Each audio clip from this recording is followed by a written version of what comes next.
Research Officer of the Irish Society for Theatre Research, and her first monograph, which will be coming out of her PhD, is under contract with Routledge, and she's working on bringing that together to get the manuscript in this year. So Ciara's going to talk to us today about research arising from her PhD, A Class Apart, Representing the Troubles and the Working Class. Ciara, it's great to have you. Thank you. I'm going to stand up if that's okay. So yeah, thank you so much to Peter and Kathy for it is great to be back, even though I haven't been gone really that long. And I'll get started here. I'm going to begin with Phil Morrison's 1977 play, in which the middle-class socialist and sociology lecturer Michael posits a solution to the Troubles, placing responsibility firmly on a divided working class. He says, but being serious, don't you think it's essential that both sides, I mean the working class, must get together here, that any solution must come from them? This reading of the Troubles, heavily satirised in Morrison's play, is echoed throughout the theatre and novels of the period, either explicitly in statements like Michael's or implicitly in the ideology of the text. Examples of this explicit content can be found as early as John Boyd's 1971 play, The Flats, when a British soldier asks, "Why don't you get together?" meaning the Catholic and Protestant working class, and as late as Eddie Shaw's 1994 novel, Fallen Angels, where he says the whole Protestant Catholic thing was a working class war, just as the quality of their leaders was. More implicitly, however, this narrative can be traced in the overall ideology of texts from a range of genres and styles across the 30 years of conflict. A marked abundance of representations of the Troubles centre on working class characters, communities and locations, leading John Wilson Foster to insist that the working class dominates too much of our literature and drama, and by doing so impedes ideas in favour of verbally and physically violent action. Foster quite rightly observes that this representational imbalance leads the reader or viewer of Troubles drama and fiction to believe that the working class is the key to the problem. While the working class may have been disproportionately affected by the Troubles, whatever your political perspective, a cursory look at the origins of the civil rights movement and the escalation of violence makes abundantly clear that attributing responsibility to working class communities alone is a reductive and biased interpretation. So why does this narrative recur so persistently in literature? And what does it do, both to our understandings of the Troubles and to perceptions of the working class? Today, I want to suggest this story often works as a form of deflection, and that it is deeply entangled with the idea of Northern Ireland as a place apart. So what I'm presenting today is a very condensed overview of the book that I'm working on, which should be published with Routledge sometime in the next year. I'm not going to go into too much detail of the specifics today. I'll hopefully just whet your appetite enough that you convince your library to purchase the book when it eventually comes out. I'll start with an overview of the broader place apart narrative and its ideological messages, before moving on to look at how writers in the North responded to this, using the working class to construct what I'll call a troubled sense of place, or more accurately, the sense of a troubled place. I'll look at the main implications of this and how it was continued, mutated, or resisted as the Troubles progress, and hopefully I'll be able to leave you with some key considerations to take forward, or at least another perspective on how understandings of class here are constructed. So as I said, I'm going to begin with the idea of a place apart. And this is a phrase that's already in popular usage in academic discourse today. From my understanding, while the sentiment existed long before, the phrase itself seems to have been made popular by Dervla Murphy's travel memoir of the same name. I'm happy to be corrected on this, but I'll proceed anyway. Murphy's book is a catalogue of her travels as she got on her bike from Waterford and headed north to explore the social, political and human realities of the Troubles. Murphy's book was promised to a London publisher and, quote, hoped to be able to clarify the present Northern Irish turmoil for the ordinary citizens of Britain and the Republic. While A Place Apart details a spectrum of attitudes, opinions, and experiences relating to the conflict, and the author is intent on remaining unbiased, the intended audience invariably flex the writing, and Murphy's self-professed outsider status provides the lens through which to examine Northern Ireland. Thus, while the lone cyclist is sympathetic to everyone she encounters, regardless of creed or political affiliation, there is no denying the place depicted is continually othered and exoticized, a foreign society on the fringe of both Britain and the Republic of Ireland. This is the place that the author had imagined to be, quote, a squalid little briar patch, swarming with human anachronisms, who often seem subhuman, and seething with dreary dissensions punctuated by ghastly excesses. And while she is continually surprised by what she learns and attains a seemingly genuine warmth for the people and communities she encounters, Northern Ireland is nonetheless swarming with undernourished wild children and knee-deep in stinking litter. This is a place apart, and its people are not comprehensible. Included here in this slide and the next, alongside the quotes from Murphy's book, are images of political cartoons from the British press, demonstrating a parallel depictions of the Troubles and helping to build a picture of how the 6 counties were being represented at the time. The incomprehensibility of this society at war, suffering from a lack of law and order, is exacerbated by its location within the United Kingdom. Murphy says only by transposing the Northern Ireland security situation to Britain can one appreciate its through-the-looking-glass quality. One simply cannot imagine such things happening in Britain. Yet in theory, Belfast is just another city of the UK, where Her Majesty's subjects are no less entitled to the blessings of democracy than the inhabitants of Manchester or York. Such comparisons are not made with other places in Ireland, but Murphy acknowledges her own attempts to neatly partition the North from the rest of the island. She says, I resented seeing my country's flag thus depicted among the sordid slogans of a tribal world that seemed as remote as Central Africa from my own. And yet it is not so. I had again caught myself in the act of self-deception. We would all like to think of Northern Ireland in the 1970s as remote from our own world. That would be more comfortable. But the mess is a part of every Irish citizen's responsibility and every English citizen's too. We see here in Murphy's language and in this political cartoon some of the colonial tropes undercutting this narrative, and it is clear that the distance placed between Northern Ireland and its British and Irish neighbours is much more than one of geographical location. It is a psychological distance that has been constructed to deflect responsibility for the Troubles and depict this socio-political conflict, a byproduct of hundreds of years of Anglo-Irish relations, as rampant atavistic lawlessness that is contained by an intangible state border on one side and the Irish Sea on the other. Even as Murphy reproduces colonial stereotypes and replicates the language commonly used in the media to portray the 6 counties and its inhabitants as abnormally immature and extraordinarily uncivilized, she is aware of the effect that such distancing can have. This psychological partition and the construction of Northern Ireland as a place apart could play an ideological role in narratives of the conflict, contributing to what John White terms the internal conflict model of the Troubles.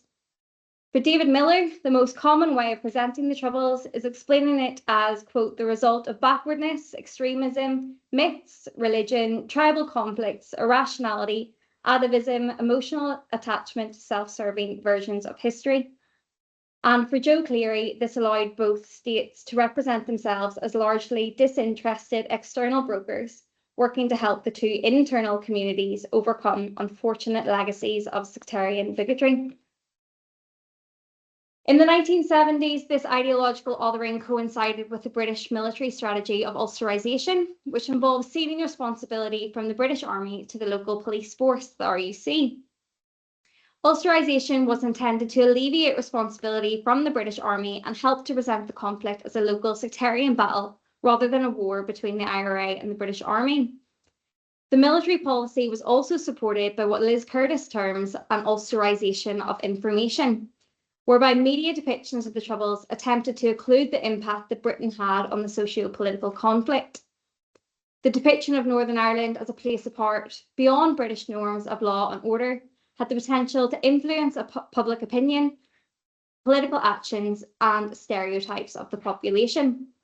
And I've included here some examples from Curtis's book, which kind of show what was going on. So we see, for example, in the aftermath of Bloody Sunday, the Daily Mail asking who's really responsible for the 13 deaths in Ulster yesterday. British bullets will be found in most of their bodies, but the blood is on the consciences of irresponsible political leaders and the fanatical IRA. And some of the repetition of the language that we saw with Murphy's text. What do we want for Northern Ireland? That wretched, God-stricken back alley of Europe where they shoot people's kneecaps. So we can see kind of this parallel that's going on. And further research by our colleague Robert Savage on the BBC and television more broadly makes clear that control over the narrative of the Troubles was an ongoing area of contention for the British government. And we see the likes of Panorama's 1983 feature on the Northern Irish economy titled Britain's Wasteland, reinforcing some of this language too. So we can see that various tactics were being employed to control the narrative of the Troubles, and this underlines the influence storytelling and representation have in the shaping of public opinion. These tropes then extended into literary and cultural representations too. I want to pause here for a quick reflection on this. So I wonder if anyone recognises this image. Captain Planet, is it? Yeah, so this is Captain Planet and the Planeteers, and the episode is called If It's Doomsday, This Must Be Belfast, in which we see a very kind of reductive representation of what the Troubles is. Anyone familiar with this one? That's it. This is the St. Patrick's Day episode of The Simpsons, where the northern contingent takes over the St. Patrick's Day parade, and we have an orange and green leprechaun fighting each other. And my favourite of them all, anyone know this one? This is Sex and the City. Maybe the fight between marrieds and singles is like the war in Northern Ireland. So again, we see how these common perceptions of the internal conflict model have been used to create cultural stereotypes and cultural shorthands for what Northern Ireland is. And I think that it has quite a strong influence on how the 6 counties are imagined and how the people are imagined here. So while Captain Planet might say, if it's Doomsday, this must be Belfast, I would argue that we see if it's Belfast, it must be Doomsday. So we see this in literature too, where depictions of madness or psychopathy are often located specifically in the representation of place. In John de St. John and Brian Shakespeare's The Patriot Game, Belfast is shell-shocked and exhausted, full of grimy streets, many of them still littered with the debris of the Irishmen's baffling religious war. In Michael North's Mission to Ulster, Northern Ireland is a country that's gone mad. In Lionel Shriver's Ordinary Decent Criminals, Belfast murdered its citizens indiscriminately. But if the place itself is mad, there's a dialectical relationship between its geography and its population. And as Bill Rolston has noted, mostly it's Republican contingent who tend to be depicted as psychopaths. Examples of this trope in the period are numerous and include the psychosexual motives ascribed to violence in novels such as Across the Barricades, The Whore Mother, The Minstrel Code, Silver City, Cal, All Our Fault, The Children of the North trilogy, and Resurrection Man, to name a few. Literature, therefore, reproduces dominant narratives of the Troubles that present it as arising from a form of madness, barbarity, and atavism that are rooted in Northern Ireland alone. It is clear that such a narrative could serve the ideological interests of those in power, reducing responsibility to enact structural change and managing public image. If you're from Northern Ireland, though, and these are the stories being told about you, how do you respond? There are, of course, a number of options, but I'm interested in the potential of a counter-narrative delivered through an alternative story. Telling another version of the story is often enough to bring in at least a margin of doubt and can be potentially powerful in giving voice to marginalised voices. Oftentimes, fiction can reveal truths that otherwise are censored and provide a deeper understanding of psychological motivations.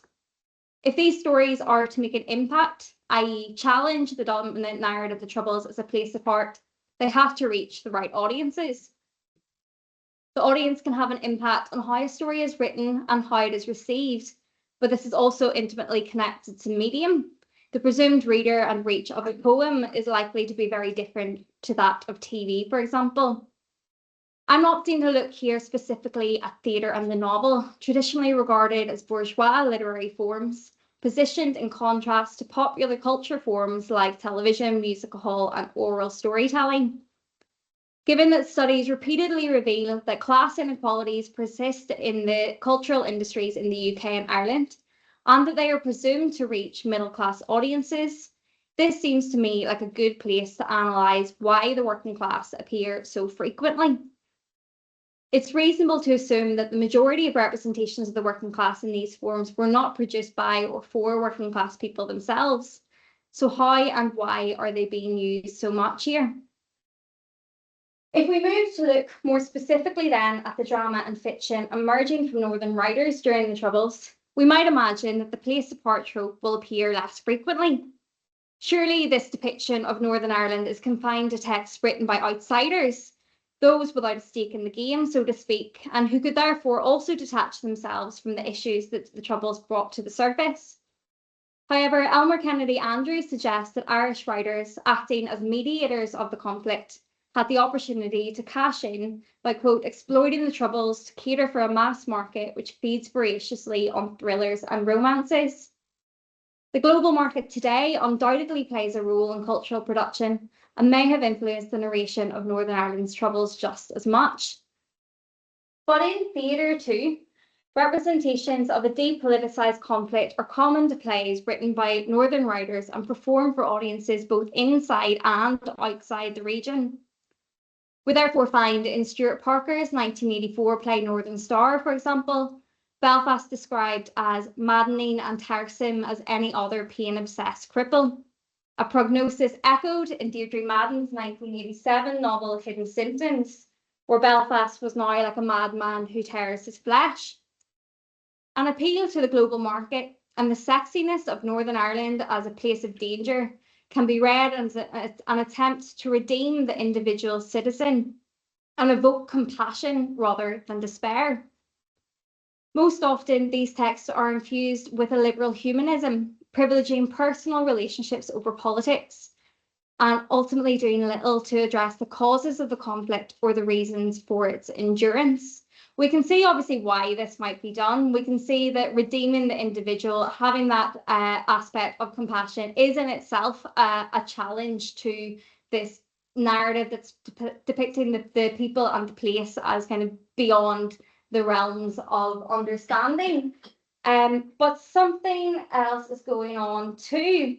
So if we consider the overarching message of a play like Stuart Parker spoke on, where Frank's unionist grandfather and nationalist grandmother managed to find common ground in their love for bicycles. Anyone not familiar with this play, it is a kind of a look to the future of the Belfast bikes that would eventually take over. So Frank's grandparents' bicycle shop is now under Frank's ownership, but it's threatened by both Republican and Loyalist paramilitaries, as well as the proposed Belfast urban motorway. And Frank's romanticisation of the bicycle becomes a symbol of peace and humanity, which is held in contrast to the mechanised car and collective chaos of the urban motorway. And it signals the value of personal relationships over politics. But the play often opts to disengage with the power structures and privilege and idealise private sphere where personal relationships are of greater importance. And as Seamus Dean similarly argued in relation to Parker's Pentecost, it pretends that it can survive without bearing a relation to the public sphere. In placing value on personal relationships at the cost of political engagement or prioritising the individual and rejecting the broader community around them, the protagonists of work like these assert their difference to or distance from the masses. And crucially, these masses are most often distinguished in terms of their class. The working class, I propose, form a central part of the place apart narrative in Northern writing, where the same mode of deflection of responsibility operates to redeem a sympathetic individual or a more rational contingent of the population. So this is where my literary analysis begins. I set out to read the drama and fiction of the Troubles that centres on the working class and is written by those actually from here, or at least who have lived here for a significant period of time for reasons other than the Troubles. So, for example, I'm excluding journalists in this. I want to know if the place apart narrative is being promoted, and if so, how. The first thing I consider then is who is doing the constructing of the narrative, and do they have the direct experience of Northern Ireland and the working class? Then I look at the form and aesthetics, how the story is constructed. Is it purporting to tell the truth, for example, through realism, or asking us to question the story itself? Next, who are they writing for? Is the work intended for a local or a global audience? And this is where form again comes into question. Reading the content of the text, I'm assessing the overall ideology. What are they trying to say? And does this align with what others are saying or pose a challenge? And finally, what impact does all this have? What message is given about the working class, and what message is given about the Troubles? The analysis is grounded in place, and I begin at the first decade of the Troubles and the construction of a troubled sense of place. In both drama and fiction, the troubled city is often chaotic, a space filled with violence and turmoil, and this alone signals its otherness. But I examine here the spatial dynamics that underlie this sense of place and how ideologies surrounding gender and class are imbricated. As Sharon suggests, in Irish culture, places are defined not so much by erecting enclosures of buildings as by being known and being talked about. And during the Troubles, it is narrative rather than cartography that most powerfully defines Northern Ireland. And I think a good example of this is the fact that the Shankill and the Falls roads mean very different things to different people, and also that without ever stepping foot on either road, they already stand as a marker. People have ideas associated with them. So the narratives we see in fiction are frequently mapped onto actual geographic locations, blurring the line between representation and reality and masking the ideological work performed by spatial constructions of place. Realism dominates across forms and genres in this period, and the creation of fictional places relies on reference to real locations, even as it discursively produces them. Crucially, the places most frequently represented are working class communities, where the material of the effects of the Troubles were most often visible. By centering these neighbourhoods, drama and fiction not only reproduce the geography of the conflict, but also position the working class home, street, and estate as the primary sites through which Northern Ireland is culturally imagined. Consequently, texts play a decisive role in shaping understandings of the North, whether by endorsing or challenging its persistent image as a place apart. So if we look then at what is generally cited as the quintessential Troubles play, John Boyd's The Flats, this was the first Northern Irish play to deal directly with the Troubles and was first produced at Belfast Lyric Theatre in 1971. Establishing the tenets of Troubles drama that would be reproduced and reworked over the next 3 decades. Boyd, a Protestant from East Belfast, imagines the lives of a Catholic family in the Unity Flats, a predominantly nationalist housing complex situated on the corner of the predominantly Unionist Shankill Road. The play centres on the Donnellan family, a married couple with 2 adult children, as they deal with the violence that has broke out on the streets and disagree over how the family should respond. Non-sectarian in ethos, the play displays the family's close relationship with their Protestant neighbours and attempts to appeal to working class unity and socialist values to denounce the violence of the Troubles. Boyd's explanation of the play's germination from his idea of depicting one family, one day, one death, a Northern Irish inflection on Aristotle's tragic unities, becomes a loose prototype that others then followed. This model of representation was mirrored the following year by Wilson John Foster with his play Within Two Shadows. And this depicts the tensions within one family as the Troubles inch closer to its door. It was first performed in April 1972 at the Royal Court, and it was the first Troubles play to reach the London stage. Unlike the Flats, Hare's drama depicts neither one day nor one death, the action beginning in 1964 and ending in 1969. The onset of the Trouble is signalled through a family's fracture, its division along religious lines, paralleling the broader breakdown of social relations in Northern Ireland. Hare claimed that the play was about its own family, who often found themselves under threat as a Catholic family in the Protestant areas they lived in, and as such sought to bridge a gap between the personal and political, using his parents' ethno-religiously mixed marriage as a frame to explore wider sectarian division. Despite the many differences between these two plays, both exhibit striking spatial similarities, most notably in their use of the family home as a representational space for Northern Ireland, where working class characters and environments operate metonymically to reflect wider social, political, and geographical structures. Both plays rely on the construction of a sense of place that is urban, working class, and distinctly Northern Irish. Now, in the book, I go into a lot more detail about how this space is constructed and how both the geographical and class location is marked. But for the sake of brevity here, I want to get to the main issue. In both plays, the writers underline the insecurity of the working class home. And this is signalled mainly through the encroachment of the outside world. In the Flats, there's a British Army private Phil stationed directly outside the home, and he kind of exposes the vulnerability of the domestic space. But the anxiety created by this character's presence is distinctly gendered. So the wife, Kath, is sympathetic towards Phil. She sees him as protecting her home and is reassured rather than intimidated by his presence. But for the men, the army's presence on their doorstep undermines their masculinity and is an area of contention. So while Joe Donnellan, the father, had spent the preceding night at the pub, Phil protected the family from the violence on the street, performing the role expected of the father. His wife then says there was a near riot outside that window last night, a screaming mob of Protestants. The screaming mob of wild Protestants were out for blood. And where was Joe Donnellan, looking after his family, seeing that his home wasn't burnt to the ground? Oh no, the boy Joe had done a bunk. The army's presence is accepted then by the women because of the men's failure to perform their expected roles.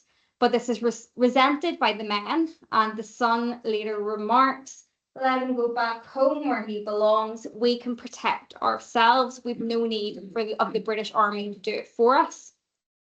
The home then becomes a key battleground between the British Army and Republican men, each wishing to commandeer the flat as a base. But the British Army's intervention is justified by the natives' lack of control over the space. The play recycles the gender dynamics of Sean O'Casey's Dublin trilogy, where the feckless men's political involvement brings strife to their apolitical wives, and nationalist politics are largely discredited. This is affirmed in the use of space, whereby the traditionally feminine sphere of the home is in peril because of the actions of men. Similarly then, in Within Two Shadows, as sectarian tensions arise, the outside world also forces its way into the home. But the anxiety surrounding sectarian violence is parallel with the fear of domestic violence in Hare's play, highlighting what Ciara Murphy has called the double jeopardy of the working class woman. At the end of Act 1, Scene 2, the wife Lily is afraid her husband is going to attack her, and turns off all the lights in the house. Her daughter then comes in to tell her that a gang has gathered outside. They've got drums and flutes and a lorry with lumps of an orange arch on it. At the opening of the next scene, the entire McGreevy family sit in the darkness of the house as orange songs are sung outside and the arch has been erected. The fear Lily felt of her husband is suddenly transplanted onto the fear the family feels of sectarian violence, drawing a clear parallel between the gender-based violence performed in the home and the sectarian violence performed in public. The home's lack of safety is explicitly connected to its working class location, as Lily, comparing her middle class upbringing to her married life of poverty, complains, "We wouldn't have had an arch near our house at home. Of course, it was the best part of town." As such, sectarian violence is connected to the working class, and like with the flats, the offstage, unseen world of violence threatens the home and is figured by a bloodthirsty Protestant mob. The divide between the public and private spheres is an impossibility for these working class communities, but it is this lack of separation between the two that causes destruction. The sense of chaos and danger evoked in these plays arises from the failure to maintain such boundaries, and this appears to be down to the failures of working class men.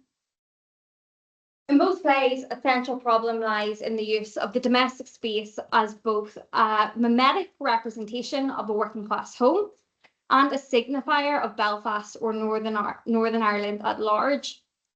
In each, the realistic construction of place asks the audience to accept the place presented as a working class home inhabited by a working class family. They are both given markers to situate them in a real city, and the issues they are dealing with are contemporary social and political issues.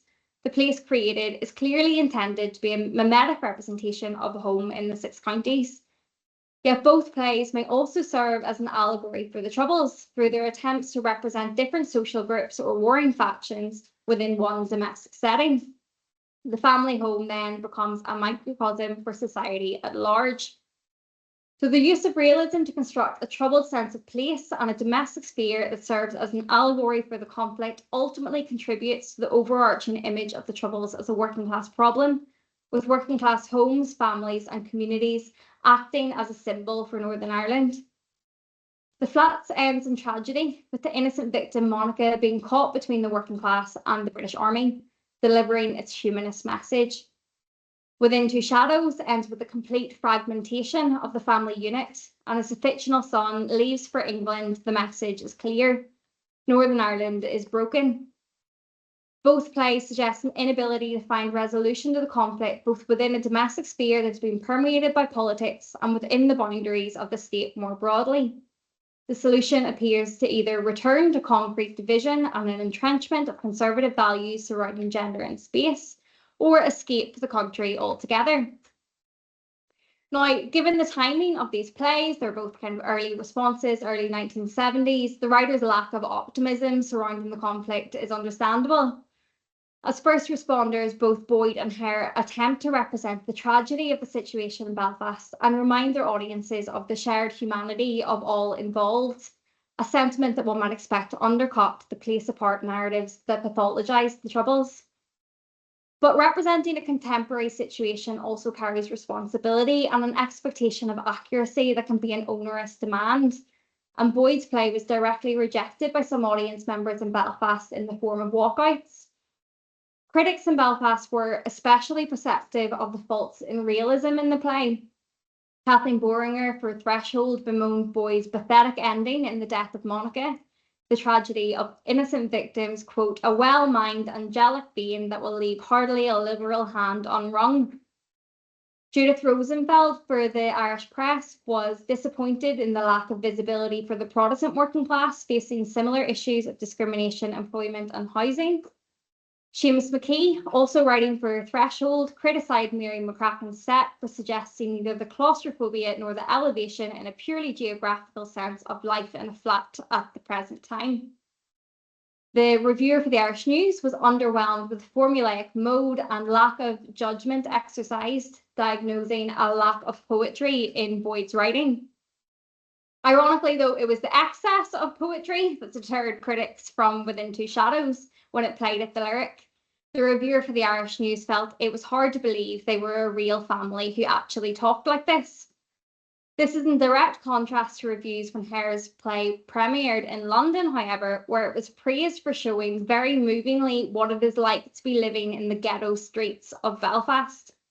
And when it played in Cork, it was promoted for its educational potential. Now, individual reviews obviously shouldn't be accepted uncritically as a gauge of a play's reception, and both plays also did find positive reviewers in the North, but these comments go some way to underlining what it is at stake in cultural representations of the Troubles and how they might be interpreted differently in different contexts. Both plays toured beyond the location in which they are set and were translated to other languages for publication, helping to construct a sense of the troubled place of Northern Ireland and relying on the working class to do so. If it's possible in some ways to chart the movement and reception of the Troubles play in this period, the same cannot be said for the novel. The form of the novel can also create a sense of place in a different way, however, and where the working class home may provide an anchor to construct a narrative in the defined space of the theatre, the novel can allow for greater distances to be travelled, potentially mapping a broader vision of the social hierarchies and sites of power that affect the conflict in the 6 counties. In an abundance of novels of the Troubles, Northern Ireland is still a place of otherness, violence and darkness, with the city of Belfast in particular acting as an embodiment of the region's problems. And this might be largely expected from a genre like the thriller, less so perhaps in young adult fiction. I look therefore at Joan Lingard's Kevin and Sadie series, comprising 5 books, all written in the 1970s, beginning in Belfast and representing the city's interface areas through the lives of a Catholic and Protestant teenage couple. I'm sure everybody is in some way familiar with the Kevin and Sadie series anyway. So as well as the famous love across the divide figuration in these texts, I suggest there's still an outside, inside or public-private binary also foregrounded, and the construction of a troubled sense of place can be compared with the plays examined. The 12th Day of July is the first book and it's Lingard's introduction to Kevin and Sadie. It begins with familiar stereotypes of working class gender roles. Sadie's father had just come in from the pub and sat in his chair with the evening paper folded on his knee before riling up his children to jump on the settee and chant sectarian rhymes. Meanwhile, their mother makes the breakfast and scolds them. Come off that settee, where'll we get the money from if you bust it? Not from your dad anyway. Half of his money's gone in the pub before he gets home. Immediately, the gender roles of domestic life in this Protestant home are presented as a binary between the politically involved but equally feckless father who drinks away his wages and the scolding mother, apolitical and concerned for the upkeep of the home, again echoing the O'Casey trilogy. As her mother and father snipe at each other, Sadie, the teenage daughter, flees from the kitchen and escapes to the street outside. She liked the street. It was full of noise and interest. This separation from the home is important for 2 reasons. First, it establishes an opposition between a domestic sphere of traditional gender norms and mundane conflicts against a street that is lively and interesting. And second, it establishes Sadie as a figure who will not conform to the gendered rules of domesticity. The second point is then enhanced through the parallel that is drawn between the McCoy residents and the Jackson residents. In the Catholic neighbourhood, the image of domesticity is nearly identical. Kevin's father there, Mr. McCoy, was sitting in his shirt sleeves in the kitchen reading the paper and complaining about the Orange Order, while his wife's getting ready to start on a mountain of ironing. The parallel clearly functions to highlight similarities between the 2 working class communities, and the street appears identical outside as well, apart from the relative lack of Union Jacks. And Sadie will later remark that the McCoy home looks the same except for the holy pictures. So aside from these physical similarities, in parallel with the stuffy atmosphere of the Jackson household, the door of the McCoy house is open because the house is too warm. Yet while Sadie is keen to burst out of her home, Kevin's sister Breed curls in the corner reading and has to be coaxed by her parents to go outside. The opposition created in these opening chapters between Sadie and Breed are maintained throughout the series as Braid takes on the domestic duties expected and Sadie becomes a more radical figure. Critically, her rejection of gender norms coincides with a rejection of the sectarian divide and a transgression of spatial boundaries. The impetus for the rivalry between Kevin and Sadie in book 1 is Kevin writing "Down with King Billy" on the gable wall that forms part of the Jacksons' house. And we might read in this a challenge to the boundaries of both home and community, paving the way toward the politicization of personal relationships. It's also the suffocation of the home on this night that causes the two teens to meet in the first place. As Kevin and his friends venture into the Protestant street, Sadie lies in bed and is drawn to the open window because the room was small and stuffy. Again, then, it's the inhospitability of the home that drives Sadie out. In the 12th day of July, the immediate contrast to the stifling domestic interior is therefore the street outside, a public space but contained within the boundaries of a semi-enclosed working class community. The street is a place for children to come together and play and women to gossip rather than a space of danger. In fact, when Kevin and Sadie leave Belfast and into exile, Sadie mourns the loss of this sense of community. But in the second book, Across the Barricades, 3 years have passed from the 12th day of July, and violence has intensified in Northern Ireland, affecting the representation of the city. The streets aren't the same as they used to be. Burnt out cars and buses and armoured vehicles, torn up paving stones, barbed wire, coiled to form barricades. Along the streets went soldiers on patrol with fingers on the triggers of their guns, men and women eyeing them watchfully, suspiciously, and bands of children playing at fighting and sometimes not playing.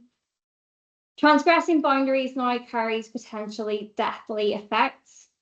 Rather than a place of interest and fun, the street becomes home to IRA men, soldiers and guns, and the gossip of the community now plays a surveillance role as rumours about Kevin and Sadie's relationship spread and threaten their safety. The Catholic area is disproportionately affected by these changes because it's at Kevin's side that a soldier is attacked by children with bricks, that his friend Brian Rafferty joins the IRA and hides a gun before freeing Kevin, and that Kevin witnesses a civilian being shot by the armed forces. Similarly, it is Kevin who loses his job and struggles to find work, while Sadie jumps from job to job and her brother has security at the shipyards. Catholic areas may well have been disproportionately affected by the Troubles, and discrimination in employment was famously directed towards Catholics. But in Lingard's control of the narratives, the realities of violence in Protestant working class neighbourhoods are played down, as is the brutality of the RUC and the British Army. This is something that Rolston has argued. He says that Lingard presents the state forces as merely playing a peacekeeping role because they're not explicitly named as the executors of the civilian. They let Kevin walk away from the scene despite not believing he had not seen anything, and they're presented as defenceless against the children's bricks. There are no Protestant paramilitaries, and the IRA are represented through Kevin's teenage friend who has lost his way. The Troubles therefore appear as a war between the state, who are there to preserve peace, and the IRA made up of immature boys.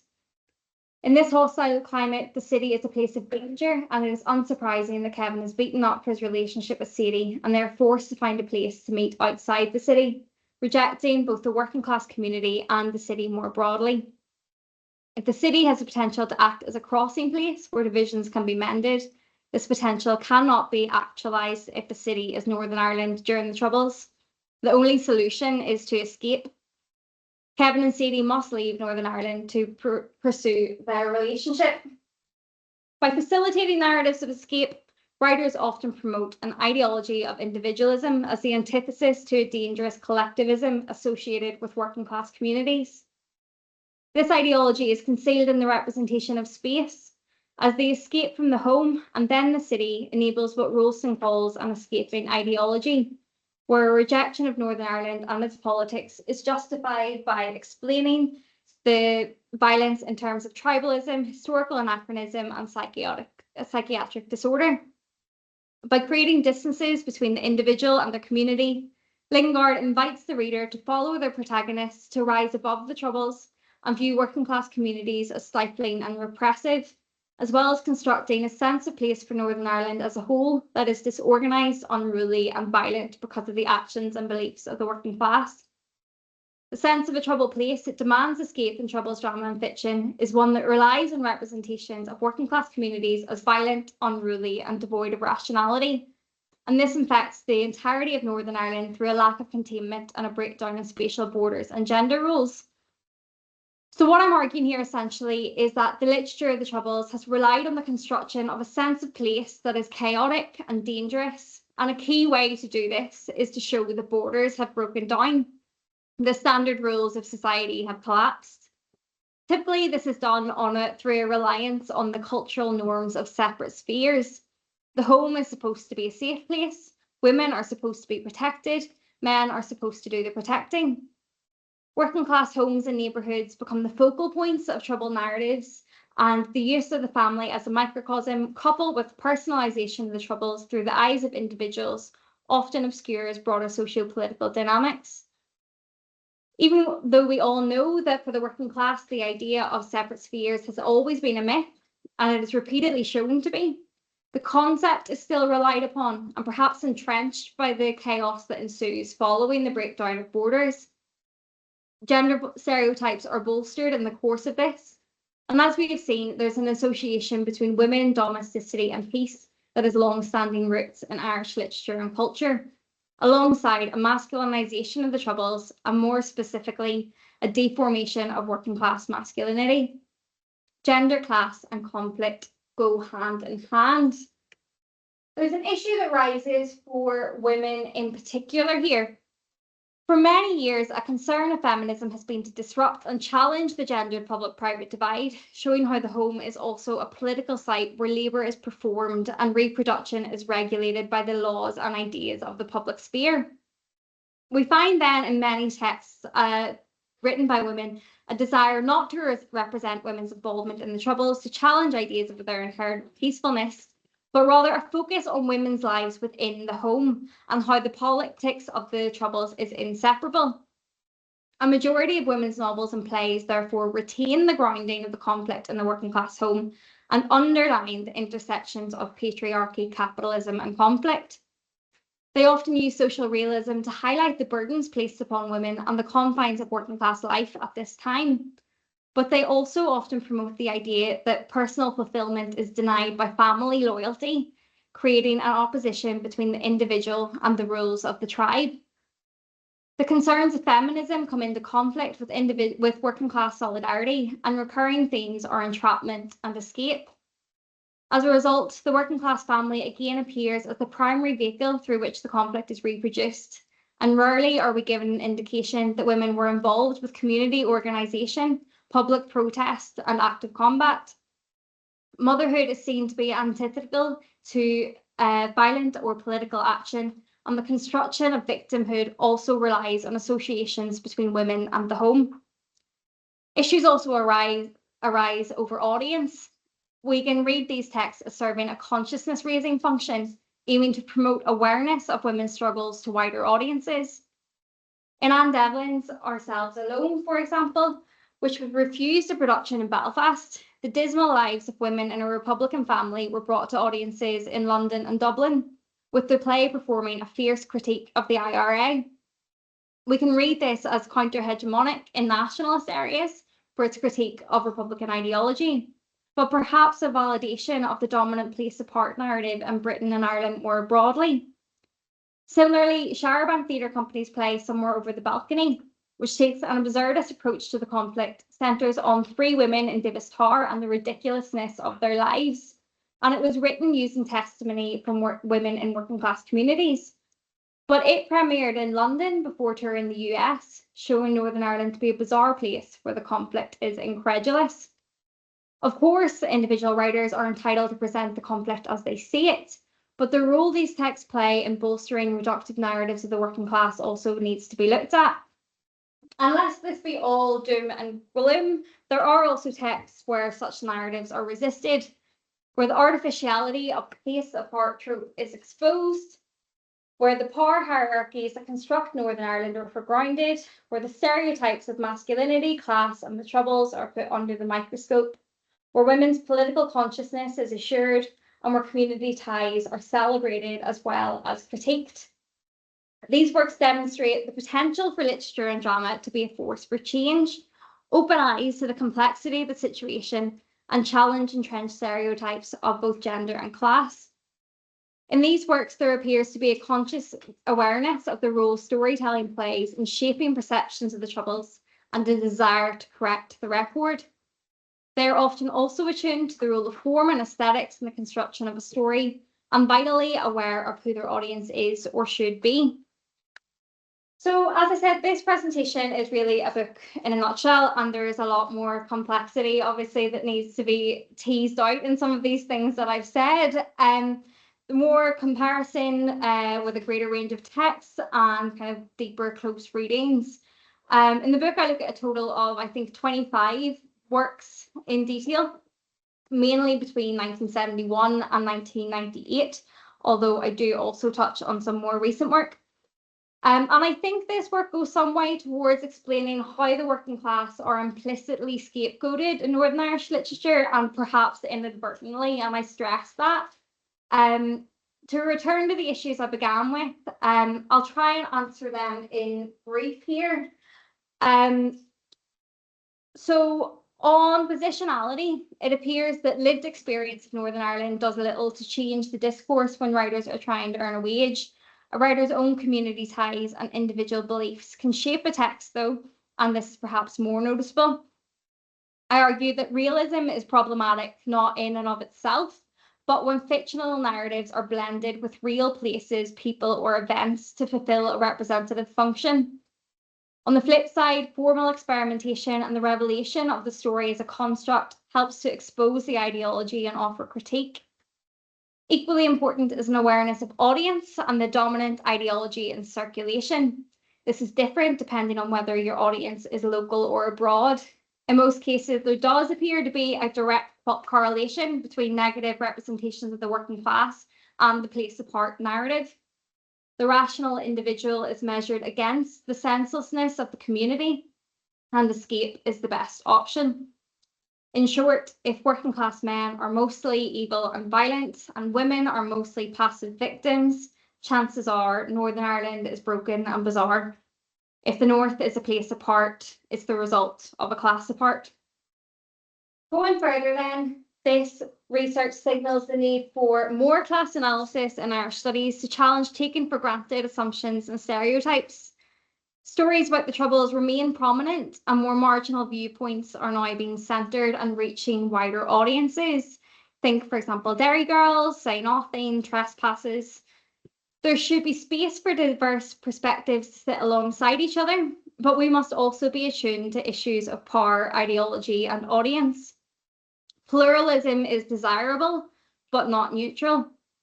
The creative industries are shaped by class in both production and consumption, and this has an impact on content too. Letting more working class writers in is only part of the solution. And as we have seen, more representations of the working class doesn't necessarily translate to better representations of the working class. Inclusion alone is not enough. We must ask how stories are told, who is telling them, what ideological work they do, and what structures they leave intact. Thank you.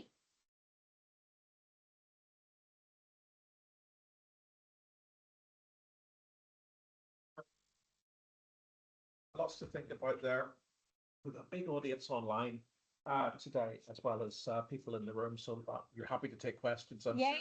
So people in the room, just raise your hand. People online, either type a question into the text box or raise your hand digitally, and Becca will let us know if you want to contribute. But we'll start with Babel. Well, thanks for your fascinating paper. I must say, I'm pleasantly surprised. Well, I wouldn't elaborate on why I'm pleasantly surprised. I might tell you later on. You'll still have a chance to disappoint me when I ask the question. Basically, the question is, well, do you think that it is wrong to present, well, in fiction and in theatre and whatnot, creative arts, as you call it, Northern Ireland as a place apart, And if yes, what would you like? Well, what would you like to be, presented? The creative. Well, I just wanted to add, as well, that what sort of resonated with me from what you said. Well, again, as Peter just said, you covered, a lot of ground, so to say. So there's many aspects, but well, as far as I understood, you didn't so much, criticize Northern Ireland being presented as a place apart, because it is a place apart in the end of the day.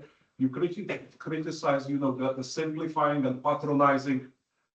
So you didn't disappoint me.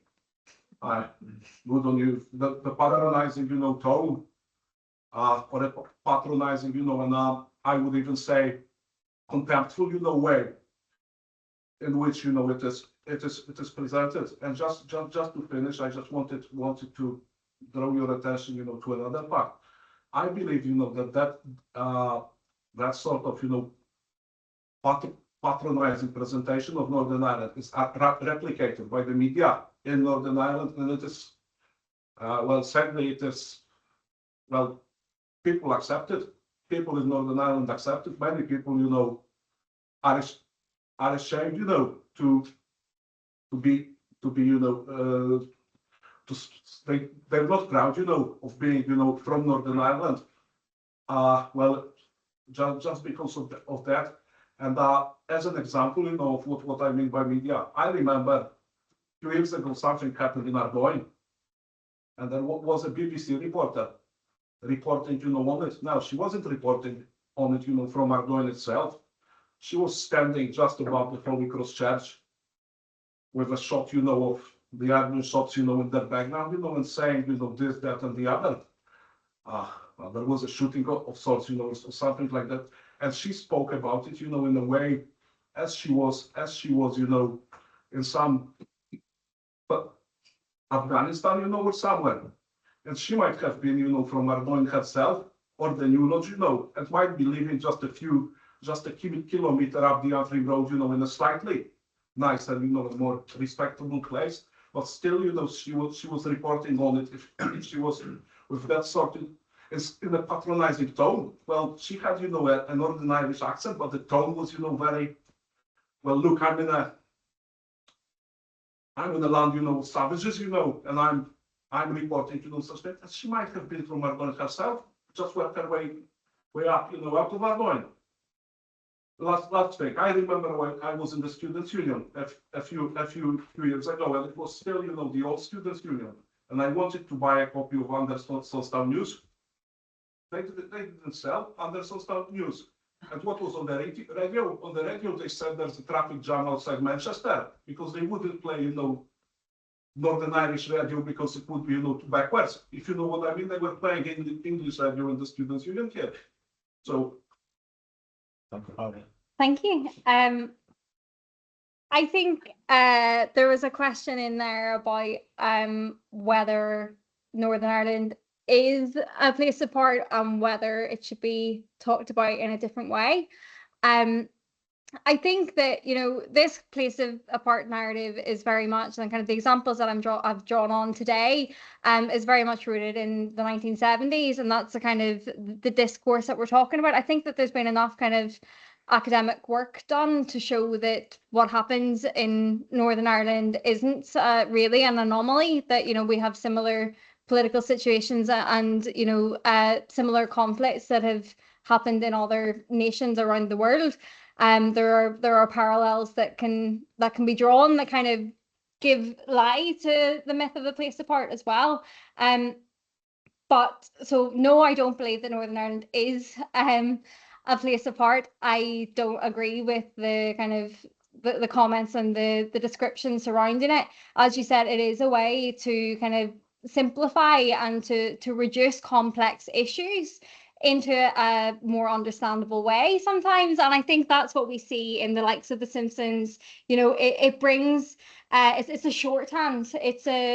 These kind of tropes are a way to bring the discussion into popular discourse as well, but it's where we have opportunity to add more nuance. to show a greater range of representations. And as I said, you would maybe kind of expect that, yeah, someone living in the society would present an alternative, would add in some of the details that are left out in the simplification as well, and create kind of a greater range of roles. But as you kind of, the example that you gave there of the news reporter from here, it's not taken for granted either. Everyone is entitled to their own kind of political opinion, to their own perspective, to their own experience of living here.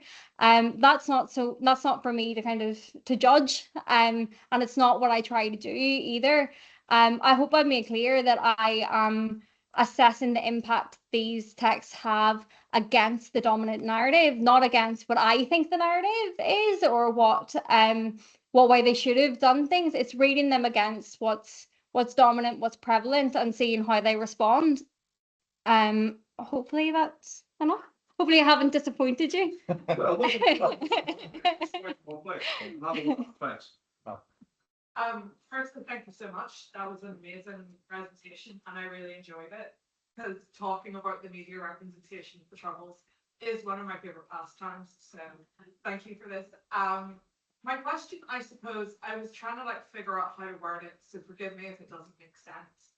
But I think something that would be really interesting to kind of maybe hear a bit more about is how there's in a sense this fetishization of violence and leaving Northern Ireland and escaping, but that escaping being of both stereotypes, gender norms, and the violence. And I think that's being reflected in the more contemporary shows like Say Nothing, Trespasses, which shows you the women rallying violence, the women rallying, there's that kind of building and building, but to what? And so I think that outside perspective of the Troubles then manifests through that. And also, sorry, it's a 2-point thing. Thinking about plays like Scenes from the Big Picture with Owen McCaffrey, that whole the flipping of gender roles with the married couple whose son is one of the disappeared, and how they both perform their genders as well is just super interesting. So yeah, I think maybe if you could chat a wee bit more about that element of it, if that makes sense. I hope it does. If not. Yeah, so I think that what you're asking me is how the kind of narrative of escape is the end point, is the trajectory that people are working towards. This is common, okay? This isn't specific to here. This is the narrative of escape is common. If you go back in Irish literature, we have obviously such a strong tradition of emigration. Escape is a common theme. Also in working class literature more broadly, it is a dominant trope in British working class literature and Irish working class literature, and I think more broadly than that too, the idea of having to get out. And it is that kind of battle between the individual, between self-liberation, and this is again where it does come into contention with gender roles as well. It's the plight of the artist, the portrait of the artist as a young man. How do you become yourself? How do you become your own individual person against this backdrop? But what we actually find quite interestingly is that, this theme of escape is there. It's proffered as a solution. And I mean, 9 times out of the 10, the solution is, it's not just escape into the ether. You escape to somewhere. And where do you escape to? And in the majorities of these texts, it's Britain. And obviously that is the geographical neighbor that makes sense. But, it also has assumptions within it. Again, if we're writing for a UK publisher or to a US publisher, this idea then of Britain in contrast to the north rather than as an extension of it. But what I wanted to say though is that what we find, especially in the women's texts, in plays and novels, is that they don't escape. The escape is offered as a solution and then it's shut down. And that in itself is probably more reflective of the realities of working class life here. That, you know, there are certain means to escape as well that aren't always available. But again, whenever it gets shut down in these texts, or whenever the option is denied, it's usually because of motherhood, or it's because of family ties. And this again reinforces this sense of entrapment, and the failure to escape, or the possibility of escape being shut down, doesn't tend to offer another solution or another way, or see the women then become, you know, involved in their community, or to find strength with their sisters, or, you know, it's just shut down, and the only other solution then is misery. And I don't think that we really get kind of the broader sense of the vital role that women play during the conflict, in how women did come together to affect change, to influence politics, to self-represent. It's not really shown in the majority of texts from the period, I don't think.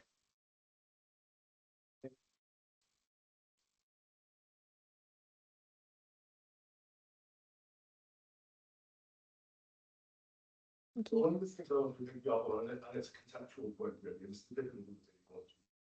How do you step outside the very ideology that is actually shaping you? And in a sense, how do the writers do that? And one of the points I want to pick up with you is in that sense, the domestic space as itself a representative space. And I think with someone like Stuart Parker, who in Born Star and Everybody's, isn't just writing within a tradition, but it's actually examining a tradition of literary theatrical representation. And, you know, somebody like Boyd and the lyric theatre has a very specific kind of point here. You know, this is a theatre initially founded to stage Yeats's plays. And it's very difficult not to think that Boyd, Hare, and a number of other people, even the heightened realism of Pentecost and Parker's, they're all looking back to Kathleen Nolan.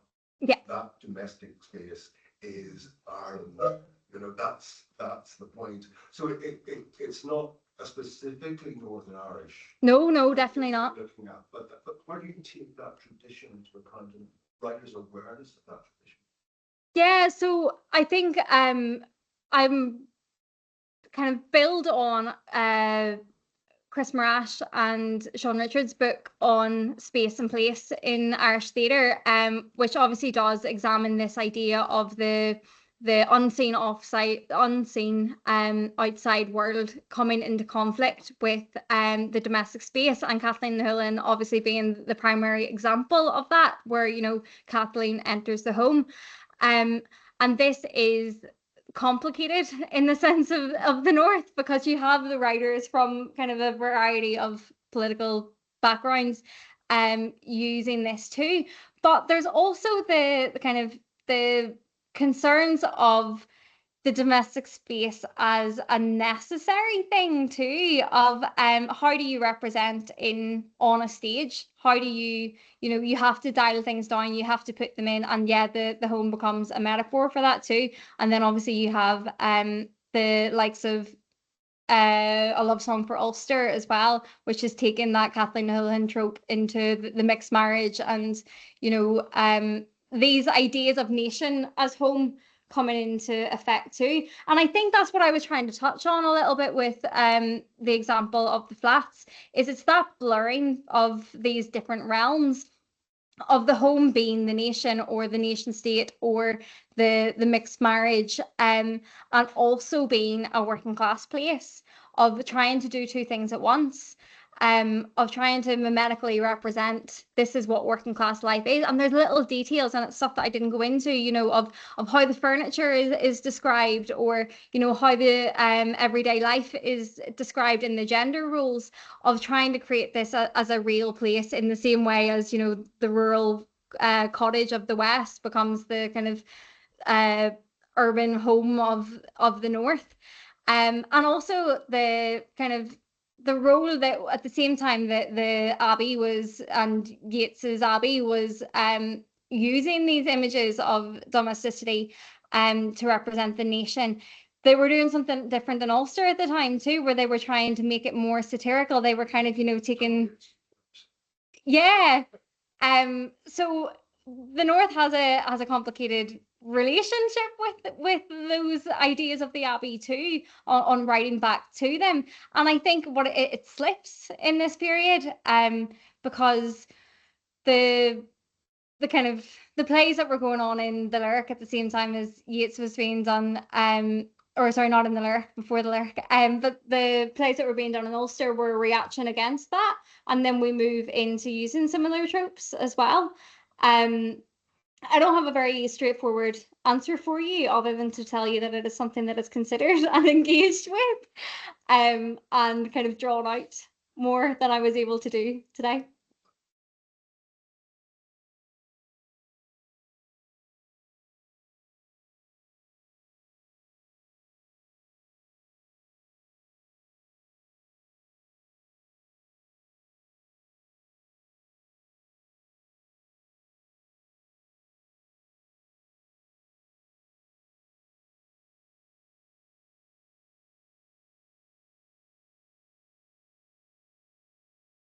Your play in the 70s, you're already challenging the idea that the conflict of the 70s has got nothing to do with the conflict of the 20s, which was sort of what Republican Party politicians wanted to push. They wanted to push the idea that those two things were completely different. So yeah, so what kinds of literary histories are these writers drawing on?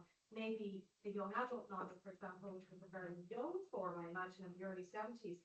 Does that complicate this idea of an internal conflict, hermeneutic, or a conflict that has no history, if the writers are drawing on a range?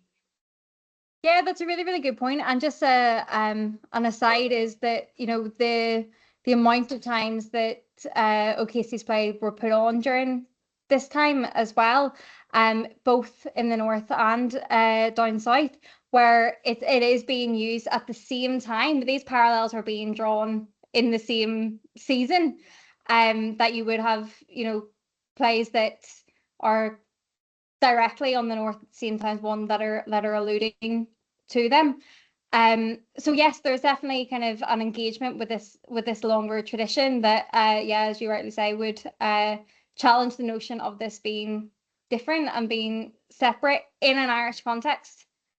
And you know, especially when you're drawing on the likes of O'Casey, you know, I think that I think it comes down to audience again, and I think that the how things are positioned. I think that whenever you are performing to the royal court and you're presenting this as something new, as a new piece of writing, or, you know, no matter how much you're engaging with literary tradition, it's being read within the current context. It's a really good point, though, that I have to consider more. So thank you for that. Questions online? Says, thank you for a fascinating talk.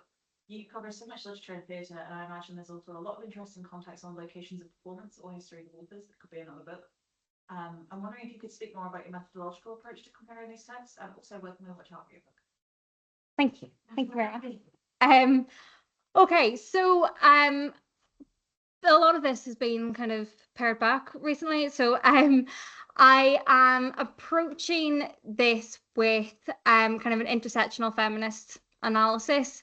And my favorite quote on intersectional feminism is from Mary J. Matsuda, who says that the methodology for interrogating things is to ask the other question. So whenever you're reading an analysis, or when you're reading a play and you're considering it, you're always asking, if you're looking for the class implications in something, you're asking, what has this got to do with patriarchy, or how is this serving patriarchy? If you're reading the kind of, yeah, the heteropatriarchy within a text, you know, you're always connecting it to other structures of power. And so I think that's what I'm doing in my close readings. I'm engaging with the concept of ideology around using kind of Eagleton's framework, and thinking about, you know, the literary mode of production, thinking about kind of the aesthetic ideology, and that kind of structures my engagement with ideology in the text as well. But what I've done is chosen kind of what I hope to be in some ways a representative sample. I have tried to engage with equal numbers of kind of men and women from both sides of the political divide, and yeah, mainly from within the North, where possible. And I take kind of a chronological approach. I start with John Boyd in 1971 and go up then towards the end of towards the Good Friday Agreement before looking forward then at the 25th anniversary in my final chapter. I'm taking kind of a decade at a time. I'm structuring it around place. So that kind of forms the core as I've kind of presented today. I sketch out what a troubled sense of place is or might be. And for me, as I've said, it relies a lot on the public-private divide. So I kind of draw out those themes of the home and the city, and then they're developed in more detail in the following chapters, using that kind of scope to select the texts as well, looking at texts that centre on the working class. And the tricky part of that as well is that it means looking mostly at mimetic representation, looking at how things that are about the conflict explicitly, and that centre working class communities and purport to represent them in some ways. And that helps me kind of get my text selection down. And then, yeah, I'm looking at archival materials as well, mostly in the form of reviews and programmes from theatre, and kind of assessing what we can learn. It's not a foolproof method, but what we can learn about reception from that too, and how things were maybe received in different places. And then I also have a really exciting chapter, which I wish I maybe had talked about today, on community theatre and on the idea of self-representation of working class communities coming together to tell their own stories, and looking at how those are authored, how they're created. And I use, as well as archival materials there, I use interviews with people who took part in the community theatre case studies in the 90s, kind of rebuild a sense of, a form that is so ephemeral already, but community theatre in particular as something that tends not to be published and tends to not kind of be reproduced as well. And using that as another kind of form and springboard for comparison. Hopefully that answers your question. Thank you. Great, thanks. Yes, Rob. So maybe you could comment on successful working class productions that have come out of Belfast. Thinking of Ciara McAllister's As the Beast Sleeps, or I mean, do you see drama that's succeeded in pushing against this place apart? Yeah, 100%. Like I had a couple kind of on the slide there, but like one of the ones I talk about first is Brian Friel's Freedom of the City, and that's very clearly responding to well, as much as Friel said that it wasn't responding, and it was in preparation and in works before Bloody Sunday, but it is very much kind of read around Bloody Sunday, and that's kind of an alternative telling of what the structures of power involved were. Not that this is what happened, not that these are real people, but it's a kind of interrogation. And I think critically for me, what happens there too is it's through place. It's through the reconstruction of place. Brian Friel's Freedom of the City is set in the Guildhall, and it has kind of the judge sitting kind of up on the embankments high up, presiding over this, ruling what happened and didn't happen. We have kind of the media encircling it, and then we have three working class characters at the center, taking up the most part of the stage, and in this building that they're historically marginalized from as well. And that's what I'm talking about with kind of aesthetic creativity, sometimes allowing us to critique the story. Drawing attention to the constructedness of the story allows us to draw attention to the constructiveness of the narrative. And I think what Friel does in Freedom of the City is, rebuild, remake place, remake Derry in microcosm here, around this center of power that is then, through carnivalesque rivalry, taken over. And it is those, I think, those texts that ask us to question how a story is made. That does it. Another example is, again, the novel is Robert William Wilson's Ripley Bogle, where we have that kind of unreliable narrator who is a homeless man in London who is taking all of the kind of abjection of his own body, of the stereotypes of what an Northern Irish working class man is and should be, parading it round the streets of London outside Buckingham Palace, drawing attention though also to how this kind of homelessness, and obviously there's a metaphorical homelessness in that as well, but how that actually isn't separate, and how this culture, how these material existences transcend the borders as well. And yeah, the unreliable narrator there making us question the story, question how things are being told, which parts of this is true, which parts of it isn't, the stereotypes that he's relied on and subverted, which of these stories that he told was the real one, what is the real story. And I think that maybe comes back actually to the first question that I was asked, how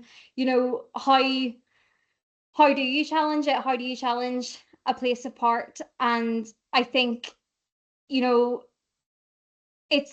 is just not that anyone needs to give a solution, not that anyone needs to solve the problem, or not that anyone needs to pretend that, it was a wonderful place to live. It's not that. It's about introducing that little bit of, or what else, that little bit of questioning the narrative, I think. Great. Any other questions? What's on mine? Yeah. Well, again, I don't know much, about drama and stuff like that. I know a bit about drama, but not in the theater. But anyway, what I wanted to say was the only play I've ever seen in Northern Ireland. The only time I've been to a theater in Northern Ireland was the Tartan by Robert Niblock, better known as Bino, who was a member of a Tartan gang himself and later progressed to join something else and later served quite a substantial sentence. Well, you're familiar with that play, aren't you? Yeah. What do you think? And what did you think that's well, because you said something about all those community groups and basically people from working class backgrounds take it well, but it would be desirable to see people from working class backgrounds from communities affected by the conflict are well basically speaking for themselves, really through theater and stuff like that. Well, and I think and I think the Tartan was a good representation of that. Now again, it's pretty much fits into the whole place apart narrative because it talks about a Protestant street gang and later one of them joins an organization and set up and arrested as far as I remember. But basically, you see, I think there were just 4 or 5 people playing in the actual play, and most of them were young people in their 20s from the Shankill, basically. Funny enough, even though the author is an East Belfast man. But what do you think? Yeah, well, I think that's very much a post-conflict response as well. The kind of loyalist communities didn't engage with, and I'm going to be criticized for saying this, but didn't engage to the same extent with community theatre, with community arts, as nationalist communities did. It wasn't until post-conflict that became more prominent. And I just want to underline as well, that's not to say that Protestant writers didn't have success here and that Protestant playwrights and Protestant communities didn't engage with theatre, because they most certainly did. And some of our most renowned playwrights are from unionist, Protestant unionist, loyalist traditions here. But the community theatre has traditionally kind of in the north been a more nationalist area, and ex-prisoners in particular is all kind of a post-conflict reaction and a post-conflict way of coming to terms with what happened during the conflict, of voicing some of these opinions, and especially in loyalist communities that felt that, you know, they had got the raw end of a deal in kind of representing their own point of view. Theatre has always proven a way of, you know, challenging and giving voice to communities as well. So I don't feel kind of the need to comment on whether an individual play was good, because I think that the fact that people are use theatre and use storytelling as a way to give voice to their own experiences and their own traditions, I think is always a positive thing regardless. Well, self-empowering, isn't it? Yeah. Really. Because again, we've got people, you know, from that background. And as far as I know, you know, Robert is very involved in promoting, you know, theatre and writing as well, you know, and all that all the time. And across the divide, really, you know, across and beyond the divide. So Thank you, Pavel. Ciara, thank you so much. It's been a great presentation. So much to think about, so much ground covered. The book, will it have the same title, The Class Apart? If they let me keep it, Yes. hopefully, but it'll be the same second part of it anyway, representing the troubles in the working class. Really looking forward to that coming out. So Thank good you luck so with much. Thank the you. project to completion and getting it into the press and Thank you. coming out within the next couple of years. It's fantastic. Can we thank Ciara for coming in? Great. Thank you all very much. So we have another seminar next Monday. We have